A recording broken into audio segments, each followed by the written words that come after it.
ओम शांति। हम कहीं से जा रहे थे तो हमने देखा वहाँ लिखा था I was feeling sad and then I saw the food court. तो हम आज भोजन इसलिए करते हैं कि मैं उदास हूँ, मैं खुश हूँ, तो मैं दोस्तों के साथ पार्टी मनाना चाहता हूँ। और फिर इसका रिजल्ट क्या होता है? रिग्रेट करते हैं हम, क्योंकि हमें जो नहीं खाना था वो हमने खाया। और रिग्रेट जब हम करते हैं तो ये भावना नकारात्मक है ना, ये निगेटिव इमोशन हमारी ऊर्जा को और कम करती है। और फिर हम खाने के लिए फ्रिज खोलते हैं।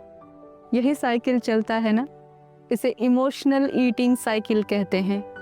निगेटिव इमोशन जो ट्रिगर करता है ओवर ईटिंग के लिए, फिर आप ओवर ईटिंग करते हैं और फिर आप रिग्रेट होते हैं और फिर वही निगेटिव इमोशन है और फिर थोड़ी देर के बाद आपको कुछ खाने की इच्छा होगी।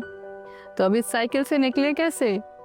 इस साइकिल से निकलने के लिए सबसे पहले जो बहुत आवश्यक चीज है, प्रैक्टिस लिसनिंग योर बॉडी। अपने शरीर की सुने। और वो कैसे होगा?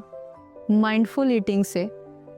भोजन करते समय कोई भी इलेक्ट्रॉनिक गैजेट्स नहीं हो, टेलीविज़न स्विच ऑफ हो। डाइनिंग टेबल पे यदि परिवार से कोई बात करनी है ना, वो बाद में।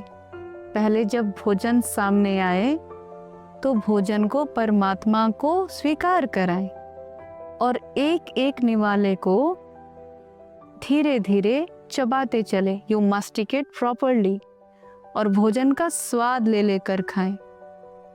इसे माइंडफुल ईटिंग या कॉन्शियस ईटिंग कहते हैं। इससे क्या होगा? इससे हमारा जो शरीर है ना, उसमें सब सिग्नल्स व्याप्त हैं।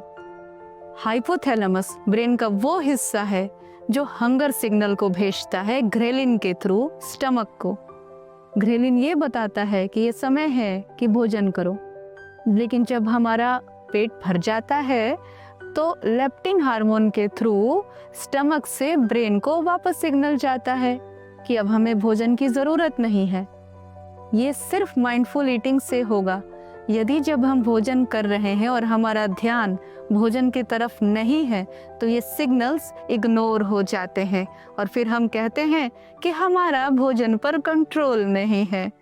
तो इमोशनल ईटिंग से बचने के लिए माइंडफुल ईटिंग करें। भोजन को परमात्मा को स्वीकार कराएं। परमात्मा की याद में भोजन के प्रति कृतज्ञता को धारण किए हुए भोजन को प्रेम से स्वीकार करें। ओम शांति।